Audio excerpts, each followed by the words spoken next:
જય દ્વારકાધીશ. માંડવીમાંથી કાકરા કાઢવાના છે. વિજય તો એક એક દાણો ચેક કરીને સાફ કરે. સવારનો નજારો કઈ નો ઘટે. પછી મેં તગારા ભરીને ભરી લીધા બાચકા. વિજયે ખપારી લઈને ભૂકો ભેગો કરી લીધો. ને મારા જેવી મહેનત તો કોઈ કરતું જ નતું. ક્યાં વાત કરે? આમાં માંડવી કરતા કાકરા વધારે છે. વાળી આવી ગઈ હતી ગાડી માંડવી ભરવા. માંડવી ભરાવી પડશે.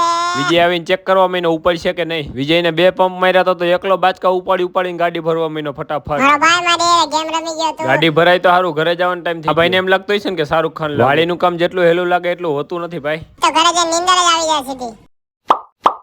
બીજા દિવસે કાઢી ગાડી જવાનું હતું માણાવદર. જવા માટે શોર્ટકટ રસ્તો લીધો. રસ્તામાં જોયું મસ્ત લોકેશન. થોડાક આગળ આવતા નદીના કારણે રસ્તો ધોવાઈ ગયો. આગળ જતા રસ્તામાં ગારો થઈ ગયો હતો. અહીંના લોકો રસ્તા માટે કઈ કહેતા નહીં હોય. પહોંચી ગયા હતા માણાવદર. ત્યાંથી નીકળી ગયા જુનાગઢ જવા માટે. વાળની હાલત હાવ ખરાબ થઈ જાય. થોડીક વાર પછી આવી ગયું જુનાગઢ. એસટી વાળા કોઈ દી સાઈડ જ ન આપે. ટ્રાફિકમાં ખરેખર એવો કંટાળો આવે ને. પહોંચી ગયા જુનાગઢ યાર્ડે. હું તો પહેલી વાર યાર્ડમાં આવ્યો હતો. કાલવારી માંડવી અહીંયા તોરવાની તોરાઈ ગઈ માંડવી ને. હાલો મહિલા બીજા મિની બ્લોગમાં.